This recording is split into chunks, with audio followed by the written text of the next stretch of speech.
ছেলেরা মাকে ছেড়ে বিদেশ থাকলেও খালেদা জিয়া কখনো দেশ ত্যাগ করতে হয় নাই, কারণ খালেদা জিয়া জানতেন শেখ হাসিনার কাছে তিনি নিরাপদ। গ্রেনেড হামলা সহ বিভিন্ন রাজনৈতিক অপরাধের বিচারিক সাজা পেলেও শেখ হাসিনা তাকে মেরে ফেলবেন না, এটুকু বিশ্বাস তার ছিল। আমরা দেখেছি শেখ হাসিনা সেটা করেননি। তিনি বিএনপির কোনো সভায় গ্রেনেডও মারাননি।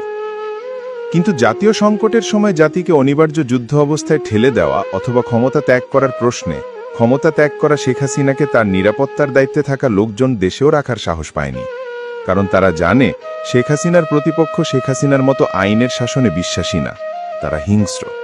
এবং তারা কতটা হিংস্র সেটা শুধু 15 আগস্ট নয়, বরং 21 আগস্ট, এমনকি 5ই আগস্টও তারা প্রমাণ দিয়েছে।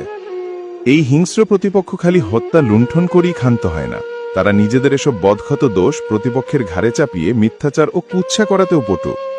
যেমন গত 15 বছর তারা সমানে বলে গেছে শেখ হাসিনা কারাগারে খালেদা জিয়াকে স্লো পয়জনিং করেছে। এই অভিযোগ কতটা মিথ্যা সেটা গত 1 বছরেও খালেদা জিয়ার কোনো কিছু হয়নি। আল্লাহ না করুক, বার্ধক্যজনিত কারণেও যদি এই সময় তিনি মারা যেতেন, তার অনুসারীরা বলতো তাকে স্লো পয়জনিং করে হত্যা করা হয়েছে, কারণ কুৎসা, মিথ্যার ও হিংসা এদের মজ্জাগত স্বভাব। শেখ হাসিনার বেঁচে থাকাটা এই জাতির জন্য খুব প্রয়োজন ছিল, কারণ মেঘ ক্ষণিকের, সূর্যালোক চিরন্তন।